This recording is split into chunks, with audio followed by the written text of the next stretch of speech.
कुंज बिहारी। जय राधा माधव कुंज बिहारी। जय राधा माधवा कुंज बिहारी।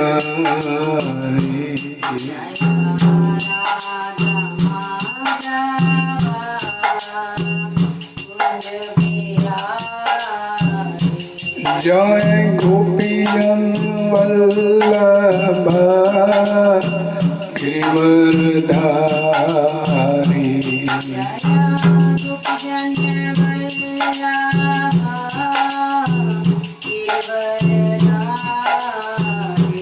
जय गोपीजन वल्लभ गिरिवरधारी।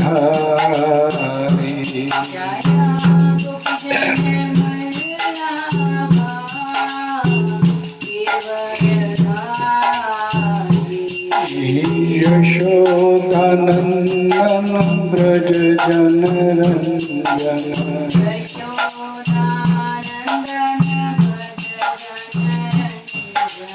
यशोदानंदन ब्रज जनरंजन।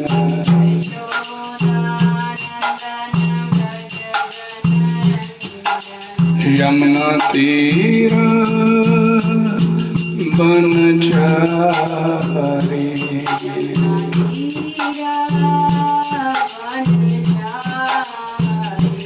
यमुना तीर बनचारी।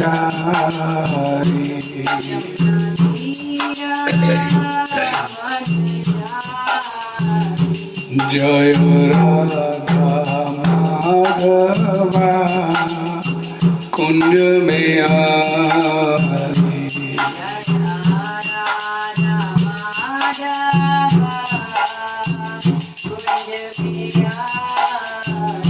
जय Radha Madhava Kunj Bihari.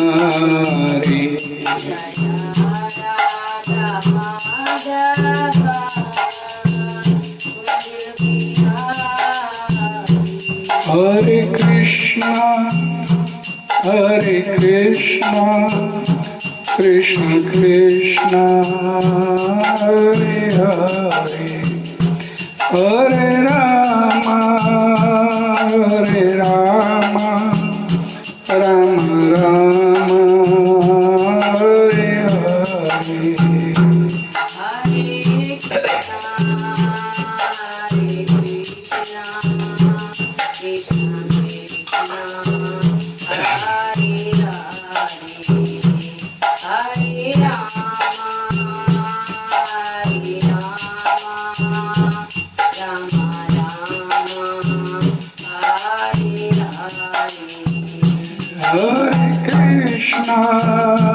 Hare Krishna, Krishna Krishna, Hare Hare, Hare Rama, Rama Rama, Hare Hare.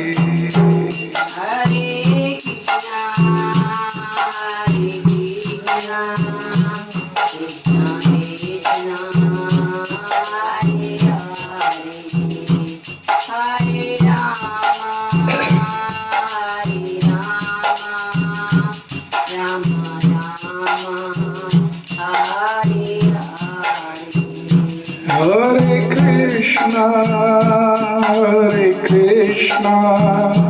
Krishna Krishna, Hare Hare, Hare Rama,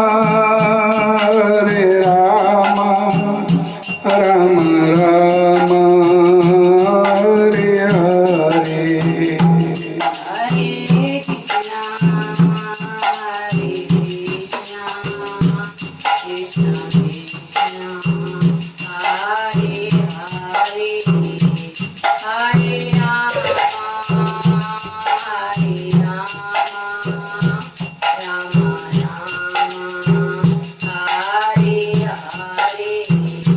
जय राधा श्याम सुंदर राधा श्याम सुंदर राधे राधे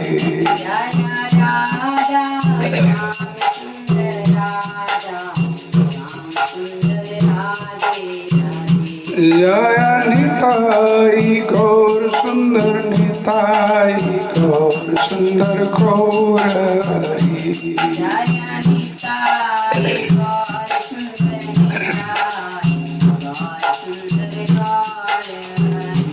जय जगन्नाथ जगन्नाथ बलदेवा जय सुभद्रा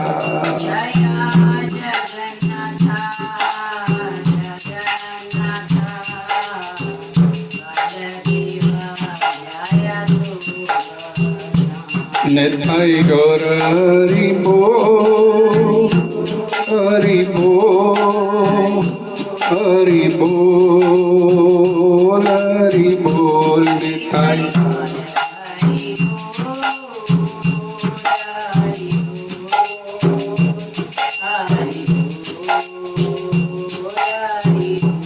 निताई गौर हरि बोल हरि बोल हरि बोल हरि बोल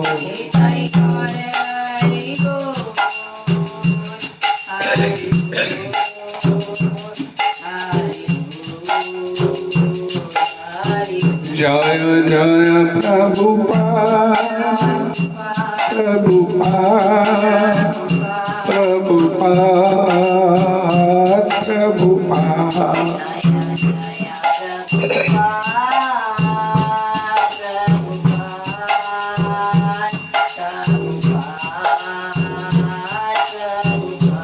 जय प्रभुपदाय प्रभुपदाय जगत गुरु श्रील प्रभुपदाय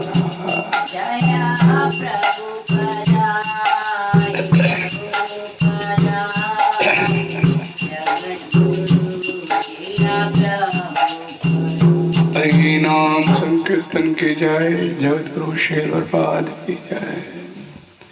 ओम नमो भगवते वासुदेवाय ओम नमो भगवते वासुदेवाय ओम नमो भगवते वासुदेवाय नारायणं नमस्कृत्यं नरं चैव नरोत्तमं देवीं सरस्वतीं व्यासं ततो जयमुदीरये नष्प्रायेषु भद्रेषु नित्यं भागवत सेव्या भगवती उत्तम श्लोके भक्तिर्भवति नैष्ठिकी कृष्णाय वासुदेवाय देवकी नंदनाय च नंद गोकुमाराय गोविंदाय नमो नमः। हरे कृष्ण। आज दिन मंगलवार 19 मई संध्या समय भागवत चर्चा की क्लास में आप सभी का स्वागत है और आप सभी का बहुत बहुत धन्यवाद। आज चर्चा करेंगे श्रीमद् भगवद गीता चैप्टर वाइज, इसके सब जो मेन श्लोक होंगे उनके ऊपर चर्चा करेंगे। आज पहले श्लोक से शुरू करेंगे। भगवद गीता अध्याय 1 कुरुक्षेत्र के युद्ध स्थल में सैन्य निरीक्षण। श्लोक संख्या नंबर 1। श्लोक इस प्रकार है। धृतराष्ट्रवाचा धर्म क्षेत्रे कुरुक्षेत्रे समवेता जुजुत्सवा मामका पांडवाचय किम कुर्वता संजय। इस श्लोक का हिंदी अनुवाद। धृतराष्ट्र ने कहा, हे संजय, धर्म भूमि कुरुक्षेत्र में युद्ध की इच्छा से एकत्र हुए मेरे तथा पांडु के पुत्रों ने क्या किया। इस श्लोक का तात्पर्य इस डिवाइन ग्रेस जगद्गुरु शील प्रपात जी द्वारा सरल स्पष्ट है, ध्यान से सुनने की आवश्यकता है। भगवत गीता एक बहुपठित आस्तिक विज्ञान है जो गीता महात्म्य में सार रूप में दिया हुआ है। इसमें यह उल्लेख है कि मनुष्य को चाहिए कि वह भगवान श्री कृष्ण के भक्त की सहायता से संवीक्षण करते हुए भगवत गीता का अध्ययन करे और स्वार्थ प्रेरित व्याख्याओं के बिना उसे समझने का प्रयास करे। अर्जुन ने जिस प्रकार से साक्षात भगवान कृष्ण से भगवत गीता सुनी और इसका उपदेश ग्रहण किया, इस प्रकार के स्पष्ट अनुभूति का उदाहरण भगवत गीता में ही है। यदि उसी गुरु परंपरा से निजी स्वार्थ से प्रेरित हुए बिना किसी को भगवत गीता समझने का सौभाग्य प्राप्त हो तो वह समस्त वैदिक ज्ञान तथा विश्व के समस्त शास्त्रों के अध्ययन को पीछे छोड़ देता है। पाठक को भगवत गीता में न केवल अन्य शास्त्रों की सारी बातें मिलेंगी, अपितु ऐसी बातें भी मिलेंगी जो अन्यत्र कहीं उपलब्ध नहीं है। यही भगवत गीता का विशिष्ट मानदंड है। स्वयं भगवान श्री कृष्ण द्वारा साक्षात उच्चरित होने के कारण यह पूर्ण आस्तिक विज्ञान है। महाभारत में वर्णित धृतराष्ट्र तथा संजय की वार्ताएं इस महान दर्शन के मूल सिद्धांत का कार्य करती है। माना जाता है कि इस दर्शन की प्रस्तुति कुरुक्षेत्र के युद्ध स्थल में हुई, जो वैदिक युग से पवित्र तीर्थ स्थल रहा है।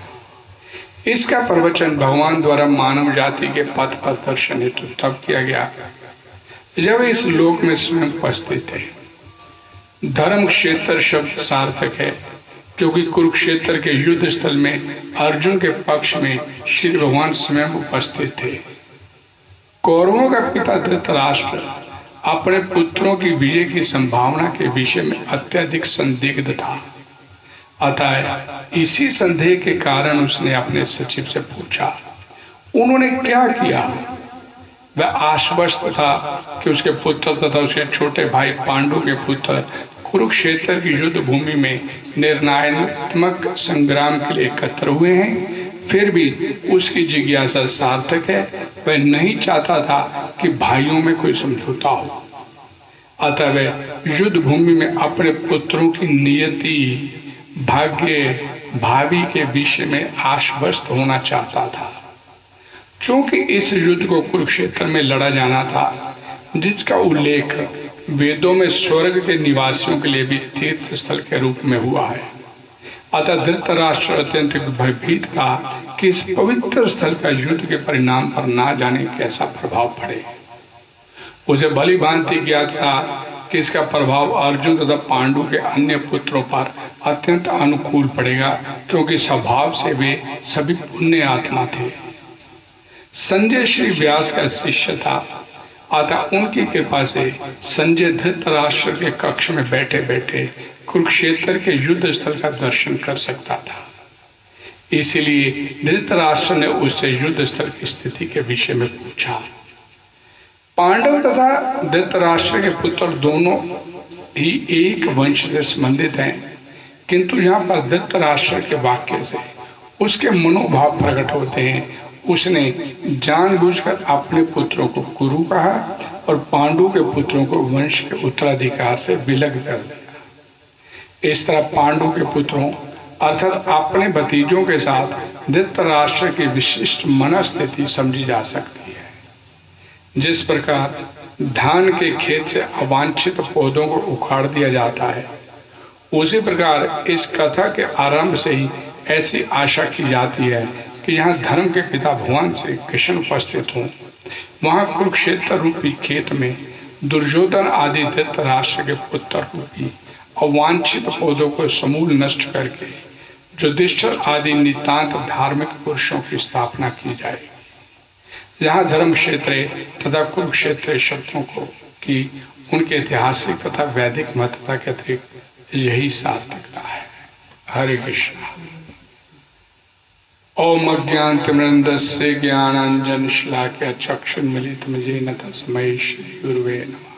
श्री चैतन्य मनोभीष्टं स्थापितं येन भूतले स्वयं रूपा कदा मह्यं ददाति सपदाति। नमो विष्णुपदाय कृष्णपृष्ठाय भूतले श्रीमद् भक्ति वेदांत स्वामिनीति नामिने। नमस्ते सरस्वते देवे गौरवाणी प्रचारिणे निर्विशेष शून्यवादी पाश्चात्य वांछा कल्पतरुभ्यश्च कृपा सिन्धुभ्येव च पतितनाम पावनेभ्यो वैष्णवेभ्यो नमो नमः।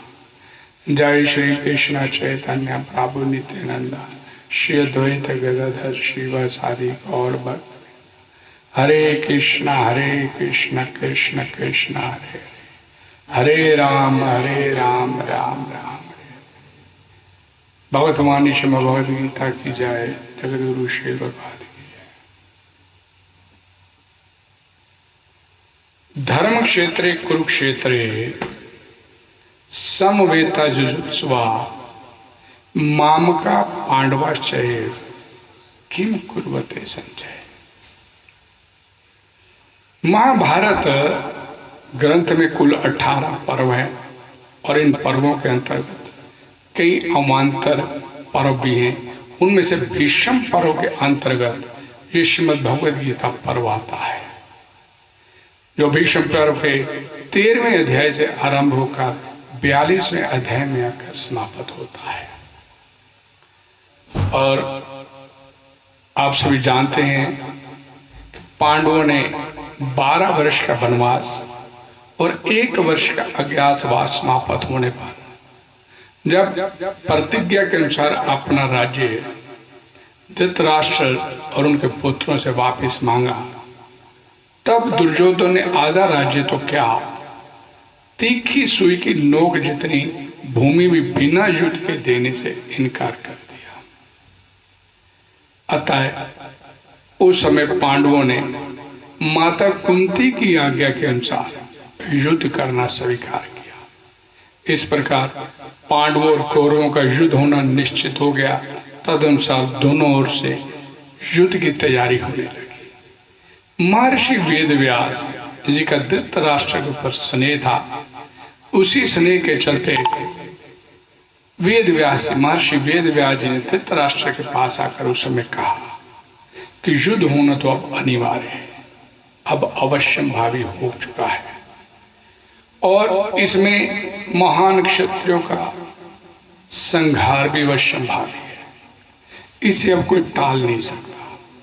यदि तुम ये युद्ध देखना चाहते हो तो मैं तुम्हें विशेष रूप से एक दिव्य दृष्टि प्रदान कर सकता हूं, जिससे तुम अपने इसी स्थान पर बैठे बैठे युद्ध को अच्छी तरह से देख सकते हो। उस समय धृतराष्ट्र ने महर्षि वेदव्यास की इस कृपा अनुभूति को लेने से इनकार करते हुए कहा कि मैं जन्म भर तो अंधा रहा और अब ये कुल के भाई बंधुओं के इस युद्ध को, होने वाले इस नर संहार को, इस अपने संहार को मैं अपनी आंखों से देखना नहीं चाहता।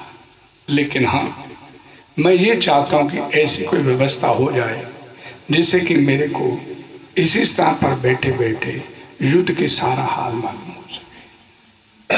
हरे कृष्ण।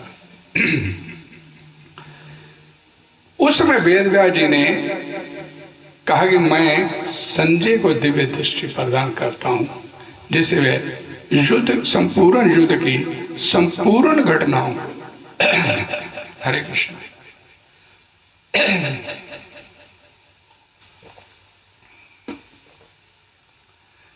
यहाँ तक कि सैनिकों के मन में आई हुई बातों को भी जान लेगा, सुन लेगा, देख लेगा और तुम्हें सुना भी देगा। ऐसा कहकर व्यासदेव जी ने संजय को विशेष दिव्य दृष्टि प्रदान किया। निश्चित समय पर कुरुक्षेत्र में युद्ध आरंभ हुआ।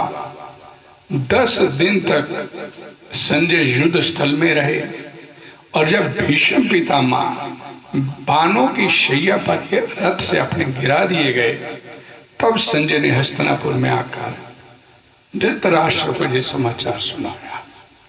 इस समाचार को सुनकर धृतराष्ट्र बहुत दुखी हुआ और विलाप करने लगा। फिर उन्होंने संजय से युद्ध का सारा वृत्तांत सुनाने के लिए कहा। भीष्म पर्व के 24वें अध्याय तक संजय ने युद्ध संबंधी बातें धृतराष्ट्र को सुनाई और 25वें अध्याय के आरंभ में धृतराष्ट्र संजय से फिर पूछते हैं, धर्म क्षेत्रे कुरुक्षेत्रे समवेता जुजुत्सवा माम का पांडवाश्चय किम कुर्वता संजय। धर्म क्षेत्रे कुरुक्षेत्र है। इस भगवद गीता के पहले श्लोक की शुरुआत धृतराष्ट्र ने की। धर्म क्षेत्र कुरुक्षेत्र। कुरुक्षेत्र में देवताओं ने विशेष कई प्रकार के यज्ञ किए थे और कुरुवंश के नाम पर राजा कुरु जो पहले इनके पूर्वज थे, उन्होंने भी यहां पर बड़ी तपस्या की थी। यज्ञ आदि धर्म आदि कार्य होने से तथा राजा कुरु की तपस्या भूमि होने से इसको धर्म भूमि कुरुक्षेत्र भी कहा जाता था। और यहाँ धृतराष्ट्र ने ये दो शब्द इस्तेमाल किए। इसका अभिप्राय ये था कि ये जो भूमि है ये कुरुवंशियों की भूमि है और ये केवल लड़ाई की भूमि नहीं है, जैसे कि प्रभुपाद ने यहाँ पर भी बतलाया, परंतु तीर्थ भूमि भी है जिसमें प्राणी जीते जी पवित्र कर्म करके अपना कल्याण भी कर सकता है और इस तरह लौकिक तथा परलौकिक सब प्रकार का लाभ हो जाए, ऐसा विचार करके श्रेष्ठ पुरुषों की सम्मति लेकर युद्ध के लिए ये भूमि का चुनाव किया गया था। संसार में प्रायः 3 बातों को लेकर युद्ध होते रहे हैं, भूमि, स्त्री और धन संपत्ति। और इन तीनों में भी राजाओं का जो आपस में लड़ना मुख्य था, जमीन को लेकर होता रहा। और यहाँ कुरुक्षेत्र पद का भी अर्थ यही है कि जमीन को लेकर लड़ाई शुरू हुआ। कुरुवंशी होने से दोनों का कुरुक्षेत्र में था, राजा कुरु की जमीन पर बराबर का हक लगता। इसलिए कौरवों तथा पांडवों को उनकी जमीन न देने के कारण ये लड़ाई शुरू हुई। यहां पर एक सबसे बड़ी महत्वपूर्ण बात है कि समवेता जुजुत्सवा। समवेता का मतलब एकत्र होना, इकट्ठे होना, और जुजुत्सवा का मतलब युद्ध की इच्छा को लेकर। धर्म क्षेत्रे कुरुक्षेत्रे समवेता जुजुत्सवा, लेकिन युद्ध की इच्छा को लेकर एकत्र हुए। राजाओं के बार बार संधि प्रस्ताव रखने पर भी दुर्योधन ने संधि करना स्वीकार नहीं किया। और इतना ही नहीं, भगवान श्री कृष्ण के कहने पर भी भगवान श्री कृष्ण अपना अंतिम प्रयास करने के लिए हस्तिनापुर शांति दूत बनकर गए कि किसी तरीके ये युद्ध टल सकता है तो उसके लिए प्रयास किया जाना चाहिए। तो उस समय भी दुर्योधन ने स्पष्ट कर दिया कि बिना युद्ध के सुई की नोक जितनी भूमि भी वो पांडवों को देने के लिए तैयार नहीं है। अगर पांडवों को चाहिए अपना तो लड़कर दिखा के ले ले। उस समय भगवान श्री कृष्ण ने हस्तिनापुर में इस युद्ध को टालने के लिए एक बड़ा प्रस्ताव अपनी तरफ से रखा, जिसे उन्होंने बोला कि मैं ये प्रस्ताव अपनी तरफ से रख रहा हूं सिर्फ इस भावना को लेके कि ये भाई बंधुओं में आपस में युद्ध ना हो, और ये प्रस्ताव मैं अपनी तरफ से रख रहा हूं और मैं समझता हूं कि पांडव मेरे इस प्रस्ताव का अनुमोदन करेंगे, स्वीकार करेंगे। उन्होंने वहां पर दुर्योधन से ये कहा कि सिर्फ 5 गांव पांडवों को राज्य की बात तो छोड़ दें, मात्र 5 गांव दे दें तो उससे भी ये युद्ध टल जाएगा। लेकिन वहां पर दुर्योधन ने किसी भी प्रकार की संभावना को इनकार कर दिया और ये कहकर कि वो सुई की नोक जितनी भूमि भी हो देने के लिए तैयार नहीं। तो इसका मतलब समवेता जुजुत्सु, इसका अर्थ हुआ कि युद्ध की इच्छा विशेष करके दुर्योधन की थी। युद्ध की इच्छा, यहाँ पर धृतराष्ट्र बोल रहे कि समवेता जुजुत्सु, कि युद्ध की इच्छा रखने वाले एकत्र हुए, यानी कि दोनों पक्षों को सोच रहा है कि ये दोनों पक्ष युद्ध की इच्छा के लिए वहां पर एकत्र हुए थे। लेकिन यहाँ पर महत्वपूर्ण बात यह थी कि युद्ध की विशेष इच्छा जो थी वो दुर्योधन की थी। इसलिए यहाँ पर बोला गया धृतराष्ट्र बोले समवेता, यानी कि वो ये भी सोच रहा है, कह रहा है मन में ये उसके अभिप्राय ये है कि पांडव भी युद्ध के लिए एकत्र हो गए। लेकिन यहाँ पर दुर्योधन के पक्षी युजुत्सुआ अर्थात युद्ध की इच्छा वाला था। पांडवों में धर्म की मुख्यता अधिक थी।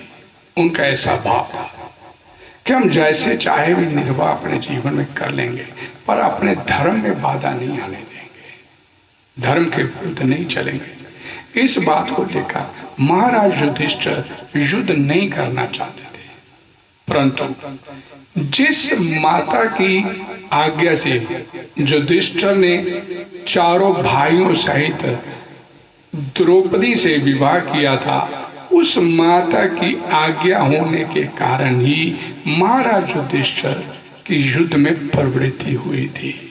अर्थात केवल माता की आज्ञा का पालन करने के लिए धर्म रूप से ही युधिष्ठिर युद्ध की इच्छा वाले बने थे। इसलिए तात्पर्य कहने का ये यहाँ पर कि पांडव धर्म को लेकर जुजुत्सु थे और दुर्योधन युद्ध को लेकर जुजुत्सु था। युद्ध दोनों ही अब करना चाहते थे, लेकिन दोनों की सोच में जमीन आसमान का अंतर था। अभी मैंने यहां पर बोला कि माता कुंती की आज्ञा से महाराज युधिष्ठिर ने युद्ध करना स्वीकार किया। जब ये तय हो गया दोनों तरफ से कि युद्ध अब होना अनिवार्य है, दुर्योधन का पक्ष पीछे हटने वाला नहीं, अधिकार देने में नहीं देना चाहता, तो उस समय युधिष्ठिर महाराज ने युद्ध की इस भावना को देखते हुए दुर्योधन की माता कुंती के पास गए और उनसे युद्ध करने की आज्ञा मांगी। और उस समय माता कुंती ने युधिष्ठिर महाराज को दो विशेष कारणों से युधिष्ठिर को युद्ध करने की आज्ञा दी। पहला कारण क्या था? पहला कारण कि कौरवों की भरी सभा में द्रौपदी का चीरहरण होना। कुंती महारानी को यह कतई पसंद नहीं था। ये उसे सहन नहीं कर पा रही थी कि कौरवों की सभा में यहाँ पर इतने बड़े बड़े महारथी पितामह द्रोणाचार्य सब बैठे थे, वहां पर दुर्योधन ने कुल की वधू का वस्त्र हरण करने का प्रयास किया। ये बात माता कुंती को बिल्कुल नागवार गुजरी। इसलिए सबसे पहला कारण युद्ध की आज्ञा देने का माता कुंती का ये था कि वो अब नहीं चाहती थी कि अब ये दुर्योधन के पाप और बढ़े। और दूसरा कारण माता कुंती का युधिष्ठिर महाराज को युद्ध देने के लिए आज्ञा देने का कि जब भगवान श्री कृष्ण हस्तिनापुर में शांति दूत बनकर गए और दुर्योधन ने उनकी बात को मानने से इनकार कर दिया, न केवल इनकार किया बल्कि उन्होंने भगवान श्री कृष्ण को अपने कौरव सभा में बंदी बनाने का प्रयास किया। ये बात भी माता कुंती को नाक बार गुजरी। उन्होंने अपने मन में सोचा कि इस तरह दुर्योधन के पाप बढ़ते चले जाएंगे और इसलिए वो उसी के लिए ज्यादा अधिक हानिकर होगा, इसलिए इस पाप के बीज को अब यहीं पर खत्म कर देना चाहिए। तो उन्होंने अपने पास युद्ध की आज्ञा लेने के लिए आए महाराज युधिष्ठिर को तुरंत युद्ध करने की आज्ञा दिया। कुंती महारानी के युद्ध करने की आज्ञा देने के पीछे ये भाव नहीं था कि वो कोई आराम तलब जिंदगी चाहती थी, सुख ऐश्वर्य चाहती थी, क्योंकि श्रीमद् भागवत गीता में, श्रीमद् भागवतम पुराण में वर्णन आता है कि माता कुंती भगवान श्री कृष्ण से तो विपत्तियां मांगती है अपने जीवन में, कि उसके जीवन में बार बार विपत्ति आए। और विपत्ति आने का अर्थ है कि भगवान श्री कृष्ण के दर्शन होना, और दर्शन होने का भाव ये दोबारा इस जन्म मृत्यु के चक्कर में नहीं पड़ना पड़ेगा। माता कुंती ने युधिष्ठिर महाराज को, अपने पुत्र को इसलिए आज्ञा दिया कि अब दुर्योधन के पाप यहां पर समाप्त होने चाहिए। अब उससे भी और बड़ी महत्वपूर्ण बात यहां पर बोला गया, माम का पांडवाश्चैव, माम का पांडवाश्च। ये श्लोक का सबसे महत्वपूर्ण पहलू है। इस संसार में हर व्यक्ति, हर जीव मैं और मेरा की भावना से ग्रसित है। ये मैं हूं और ये मेरा है, ये तेरा है, ये मेरा है। अर्थात माया के प्रभाव में हर जीव इस संसार में बैठा है और हर व्यक्ति इस संसार में मेरा करते करते इस संसार में संग्रह करने पे लगा हुआ है और माया को भोगने का प्रयास करने में लगा है। ये कथन माम का पांडवाश्च एव, मेरे और पांडु पुत्रों ने युद्ध के लिए एकत्र हुए, मेरे और पांडु पुत्रों ने। ये बड़ी महत्वपूर्ण बात है कि धृतराष्ट्र अपने पुत्रों दुर्योधन को तो अपना पुत्र कह रहे, मेरे माम का, और युधिष्ठिर और पांडु 4 भाइयों 5 भाइयों को वो पांडवाश्च, ये पांडु पुत्र है। यानी कि यहाँ पर प्रभुपाद ने बतलाया, एक तो उनको कुरु भूमि के उत्तराधिकार से, अपनी वाणी से भी उनको वंचित करना चाहता है। कि जो बात मन में होती है, यहाँ पर प्रभुपाद ने बतलाया कि जो बात मन में होती है वो वाणी के रूप में कभी ना कभी सामने आ जाती है। और यहाँ पर धृतराष्ट्र बोलता है कि मेरे और पांडु पुत्रों ने, यानी कि वो पांडवों पुत्रों को अपना नहीं मान रहा, दुर्योधन और अपने पुत्रों को अपना मानता है। पांडु पुत्रों को एक तो अपना नहीं माना और दूसरा ऐसा बोलने से उसने कुरु भूमि के उत्तराधिकार से भी उन्हें वंचित कर दिया कि ये इस अधिकार से बाहर है। जबकि ये दोनों कुरुओं की संतान है, पांडु भी कुरुवंशी हैं और धृतराष्ट्र भी कुरुवंशी हैं। लेकिन उसके जीवा पर ये शब्द आ जाना कि मेरे और पांडु पुत्रों ने, अर्थात उनको धृतराष्ट्र का जो अपना आंतरिक भाव था वो भी उनको इस राज्य में कोई हिस्सा ना देने का प्रबल भाव था।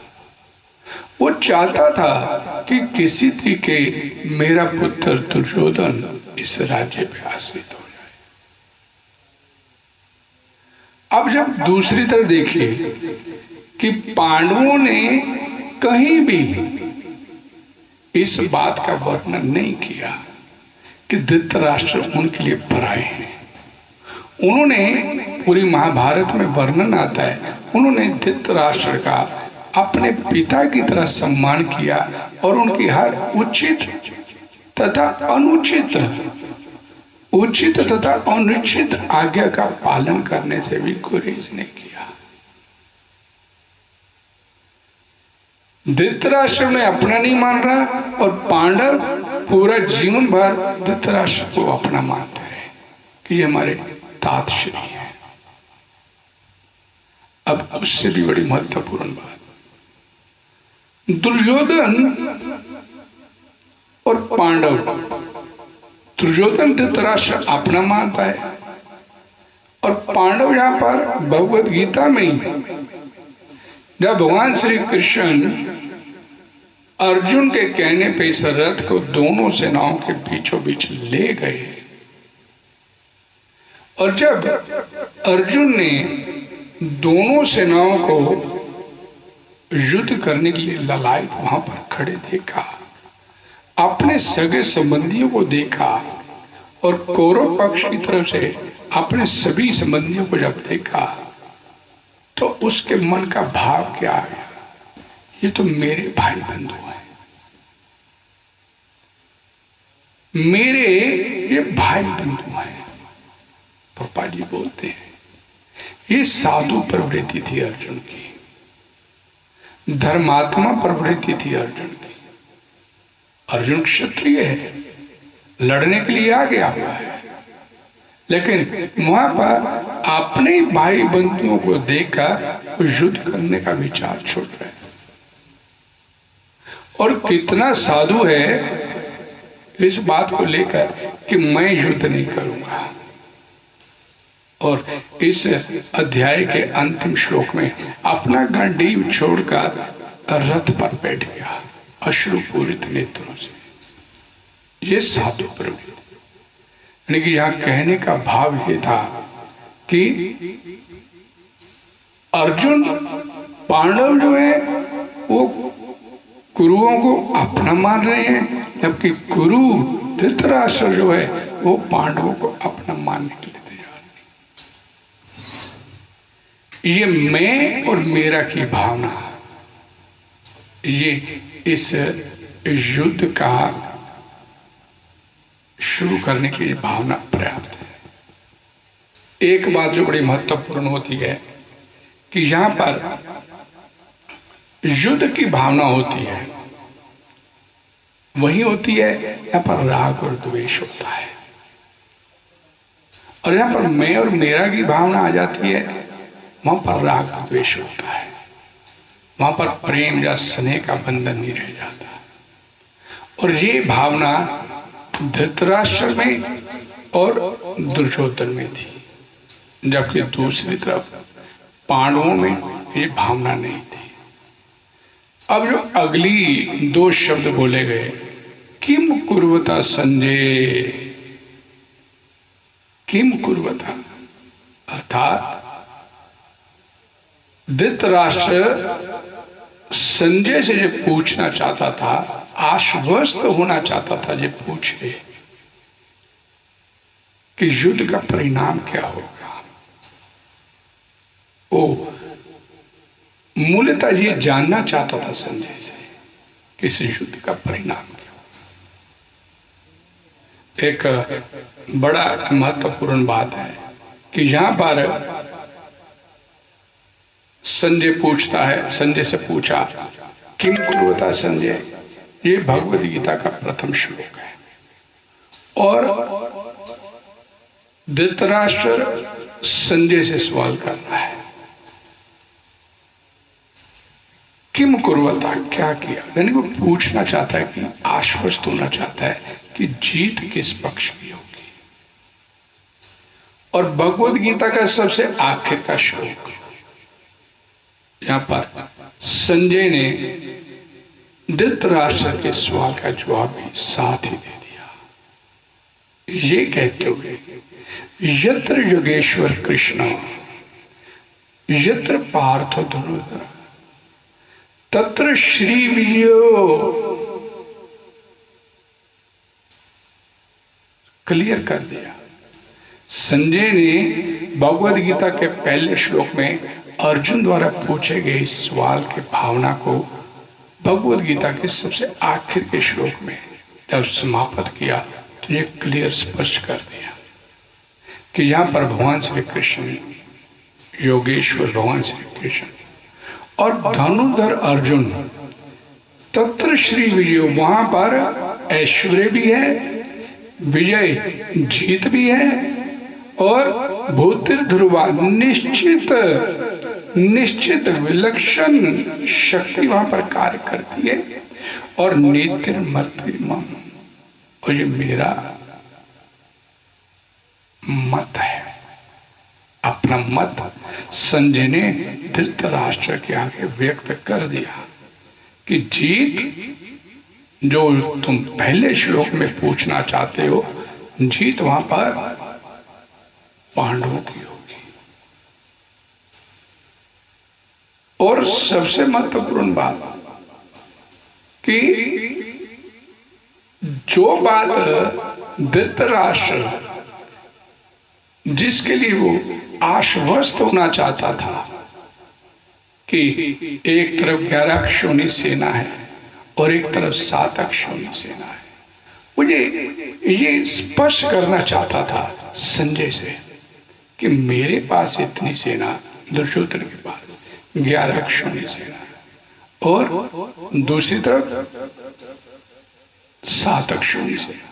समवेता जुजुस्वा कहने का अभिप्राय क्या था कि युद्ध की इच्छा रखने वाले एकत्र हुए। तो दूसरे श्लोक से आगे भगवत गीता किसी दूसरे श्लोक से लेकर श्रीमद् भगवत गीता के दूसरे श्लोक से लेकर 13वें श्लोक तक बड़ी महत्वपूर्ण बात है।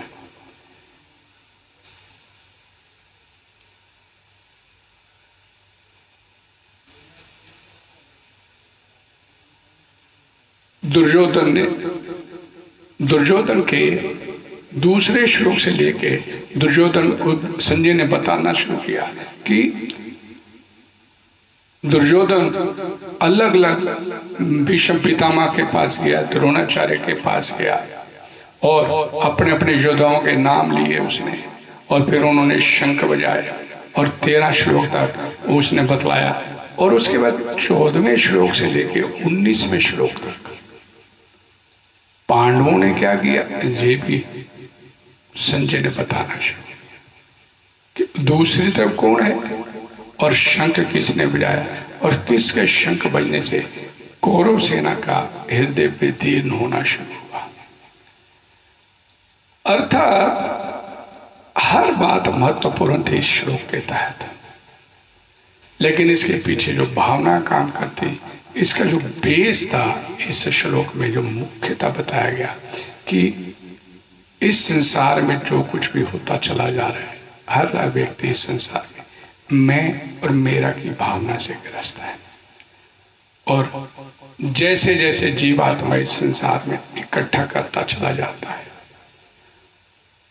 उसके अंदर काम, क्रोध, लोभ, मोह, मद, मत्सर ये उसके अंदर बढ़ते चले जाते हैं। जितना जितना इस संसार में जीवात्मा इकट्ठा करता चला जाता है उतना उतना उसका इस संसार में मोह और व्याप्त होता चला जाता है, और फिर उसके अंदर ये भावना कि ये सिर्फ मेरा है और आगे मेरे ही पुत्रों को प्राप्त हो, मेरी संतान को, और इसमें प्राप्त करने के पीछे जीवात्मा ये भी नहीं सोचता कि वो खुद कितनी देर के लिए भोग रहा है और आगे उसके संतान कितनी देर के लिए भोगे। लेकिन ये मोह का जो बंधन इस श्लोक से पता चलता है, माम का पांडवाच, ये इस युद्ध का विशेष कारण बना। पांडवों ने कभी भी धर्म के पथ पर थे, और सबसे बड़ी महत्वपूर्ण बात कि ये युद्ध हुआ तो भगवान श्री कृष्ण एक तरफ थे और बाकी जितने भी संसार के बड़े बड़े योद्धा, जिसमें भीष्म पितामह, द्रोणाचार्य करण, कुंती महारानी करण के पास जाती है, मुझे बताती है कि मेरा पुत्र है तो मैं चाहती हूँ कि तुम पांडव के अपने पुत्रों का वध नहीं करेगा।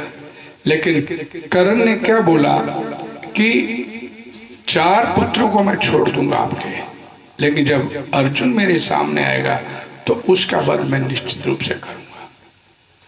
और उसने अपनी माता को कहते हुए आश्वस्त किया कि तुम्हारे फिर भी 5 पुत्र जीवित रहेंगे मेरे समेत।